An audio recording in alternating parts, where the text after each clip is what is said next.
Qualquer tipo de ligação química entre dois átomos só é possível quando o resultado da combinação entre os núcleos e os elétrons desses átomos obtiver uma energia resultante mais baixa que a energia total dos átomos se eles estivessem isolados. Podemos concluir, então, que os átomos se ligam por assumirem uma condição de mais baixa energia.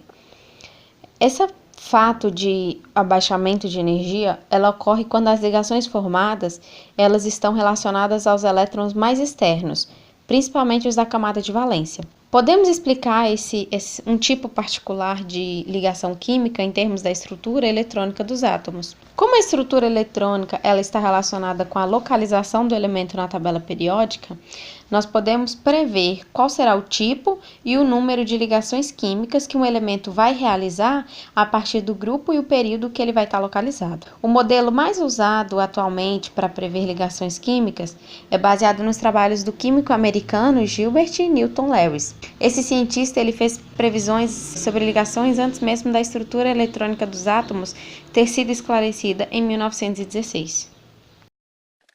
Eu vou falar um pouco sobre ligações iônicas. A ligação iônica é resultado da alteração entre íons de cargas elétricas contrárias, que são os ânions e os cátions. Quando a diferença de eletronegatividade entre dois átomos de elementos químicos distintos é maior do que 1,6. A ligação entre eles é predominantemente iônica, ou seja, obtida pela formação de íons positivos e negativos que permanecem juntos por atração eletrostática. A ligação iônica é sempre uma ligação polar, e a intensidade do dipolo formado entre os átomos aumenta com o aumento da diferença de eletronegatividade entre eles. Geralmente, essa ligação é formada entre metais e ametais. Os metais têm tendência a perder elétrons, possuem baixa eletronegatividade ou alta eletropositividade, e possuem de 1 a 3 elétrons em sua camada de valência, que é a última camada eletrônica do átomo. Já os ametais têm tendência de ganhar elétrons, possuem alta eletronegatividade ou baixa eletropositividade, e possuem de 5 a 7 elétrons em sua camada de valência. Assim, os metais originam os cátions, que são os íons de carga positiva, e os ametais originam os ânions, que são os íons de carga negativa, e a reação entre eles resulta em um composto iônico. Exemplo de uma ligação iônica: Na+, que está em estado gasoso e é um cátion, Cl-, que também está em estado gasoso e é um ânion. O resultado dessa ligação iônica é um composto iônico, que é o NaCl. Sódio mais cloro é um cloreto de sódio, metal mais ametal é um composto iônico, e cátion mais ânion é um composto iônico. Uma observação a se fazer: na fórmula química de um composto iônico, o cátion sempre é apresentado na frente do ânion. Como dito anteriormente, os metais têm tendência a perder elétrons, enquanto os ametais têm tendência a ganhar elétrons. Assim, quando ambos reagem entre si, o metal doa os elétrons de sua camada de valência para o ametal, respeitando a proporção à regra do octeto. A regra do octeto estabelece que os átomos dos elementos ligam-se uns aos outros na tentativa de completar sua camada de valência. A denominação regra de octeto surgiu em razão da quantidade estabelecida de elétrons para a estabilidade de um elemento, ou seja, o átomo fica estável quando apresenta uma camada de valência 8 elétrons. Para atingir tal estabilidade sugerida pela regra do octeto, cada elemento precisa ganhar ou perder elétrons nas ligações químicas. Dessa forma, eles adquirem 8 elétrons na camada de valência. Ao fazermos a distribuição eletrônica do cálcio e do flúor, podemos observar que o cálcio possui 2 elétrons em sua camada de valência, 4s2, e o flúor possui 7 elétrons em sua camada de valência, 2s2 e 2p5.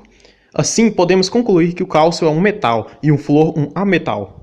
Seguindo as informações descritas anteriormente, o cálcio tenderá a perder os 2 elétrons pertencentes à sua camada de valência, ficando com 8 elétrons na sua nova camada de valência, 3s2 e 3p6, enquanto o flúor tenderá a ganhar 1 elétron, ficando com 8 elétrons em sua camada de valência, 2s2 e 2p6.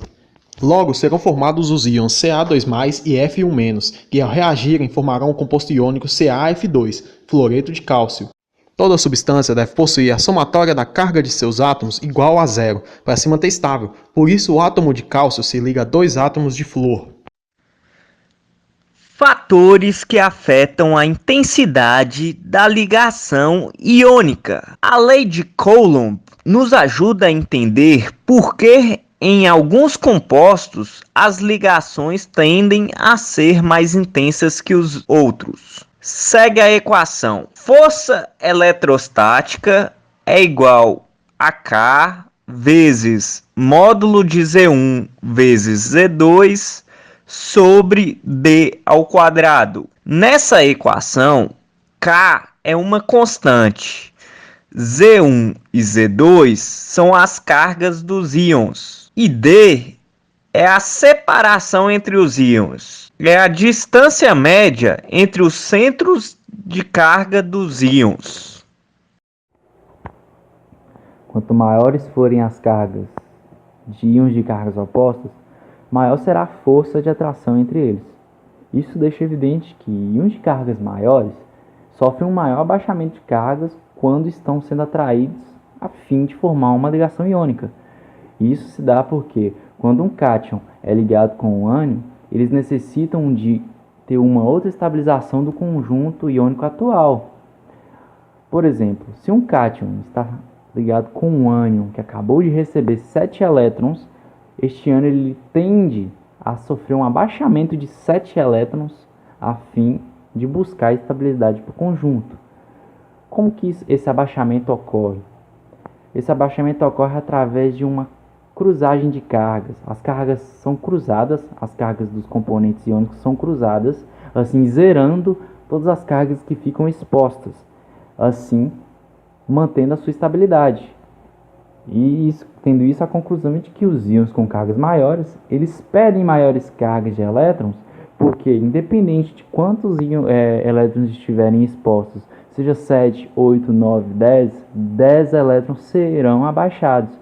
E isso porque estão buscando a sua estabilidade do composto iônico atual. Raio iônico.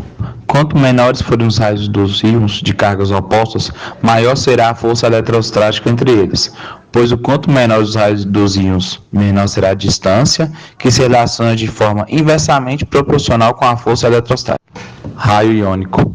Quanto menores forem os raios dos íons de cargas opostas, maior será a força eletrostática entre eles, pois o quanto menor os raios dos íons, menor será a distância que se relaciona de forma inversamente proporcional com a força eletrostática.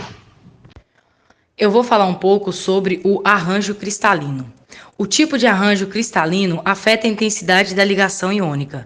Dois tipos comuns de arranjo encontrados em compostos iônicos são o retículo cristalino cúbico simples do NaCl, que é o cloreto de sódio, e o iodeto de potássio, que é o sal de cozinha, e o retículo cristalino cúbico de corpo centrado do CsCl, que é o cloreto de césio. É muito difícil fazer generalizações a respeito da intensidade da ligação iônica a partir do tipo de rede cristalina. Desse modo, tal influência não será discutida aqui. Os compostos iônicos típicos possuem temperatura de fusão e ebulição elevadas, porque a ligação iônica é muito intensa na maioria dos casos. Devido às elevadas entalpias de rede, são necessárias grandes quantidades de energia para afastar os íons durante a fusão e ebulição. Podemos considerar que o estado físico padrão dos compostos iônicos é o sólido, já que está em sua maioria. Mas há uma pequena parcela desses compostos que não estão no estado sólido e são chamados de líquidos iônicos. Podemos falar de suas características como baixa pressão de vapor, pois muitos deles são termicamente estáveis e também não são inflamáveis. Um exemplo desses líquidos iônicos é o estearato de potássio, que é um sal de potássio derivado do ácido graxo esteárico. Ele é usado como sabão líquido e como substância detergente. Dando continuidade ao trabalho, agora vamos falar sobre solubilidade. Primeiramente, vamos entender o que é solubilidade. Solubilidade trata-se da propriedade física que avalia a capacidade de um material dissolver outro. Ou seja, avalia se um material, o soluto, consegue ser dissolvido em outro material, que é o solvente. E isso é feito de forma experimental, ou seja, testando. E agora partindo para a parte específica do trabalho, que é compostos iônicos, Alguns compostos iônicos, como os haletos e os hidróxidos alcalinos, são solúveis em solventes polares como a água, ou seja, alguns solventes como a água, que é o mais usado como referência, eles se dissolvem. Mas, entretanto, existem muitos outros compostos iônicos praticamente insolúveis em água e em qualquer outro soluto. E tendo como regra também que os compostos iônicos não se dissolvem em solventes apolares. Tendo como regra, as substâncias iônicas não se dissolvem dos solventes apolares, a não ser aquelas que possuem também longas cadeias apolares. Vamos partir para um exemplo agora. Vemos a dissolução do cloreto de sódio em água. Assim que o cristal de NaCl é colocado em água, sua superfície interage com as moléculas. É onde as moléculas azuis estão vindo para cima das outras moléculas. As moléculas de água orientadas de acordo com o sinal de carga dos íons. Na segunda imagem, podemos reparar que começam a acontecer as interações de íon dipolo. Elas se estabelecem ocorrendo a passivação das cargas dos íons, ou seja, diminui a interação entre eles, que permite a saída desses íons da estrutura de cristal, desfazendo o NaCl. Na terceira imagem, os íons permanecem completamente dissociados em soluções diluídas e praticamente não interagem mais uns com os outros. Agora falaremos um pouco sobre a condutividade elétrica dos compostos iônicos. Para que um material apresente boa condutividade elétrica, é necessário que haja estruturas dotadas de carga com grande movimentação em seu meio. Essas estruturas podem ser íons ou então elétrons. Devido a isso, os sólidos iônicos apresentam baixa condutividade elétrica, por causa que seus íons estão presos em uma estrutura cristalina. Bem, nós vamos realizar aqui um experimento para exemplificar a condutividade elétrica dos compostos iônicos quando dissolvidos em água. Nós temos aqui uma lâmpada ligada à energia, pode ver aqui. Temos um pouco de NaCl, que é um sal de cozinha aí que o pessoal usa, e um copo com água, que a energia está ligada. Quando que nós introduzimos os dois fios aqui dentro da água, a lâmpada não acende. Agora, quando nós colocamos um pouco de NaCl,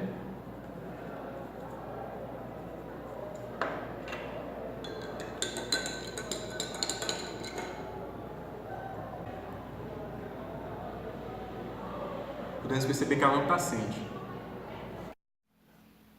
No experimento anterior, percebemos que, ao adicionarmos o NaCl à água, ela passa a ser uma excelente condutora de eletricidade. Isso se deve ao fato de que, quando dissolvemos o NaCl, ele libera grande quantidade de íons Na+, e Cl-, e a grande movimentação desses íons permite a passagem da corrente elétrica.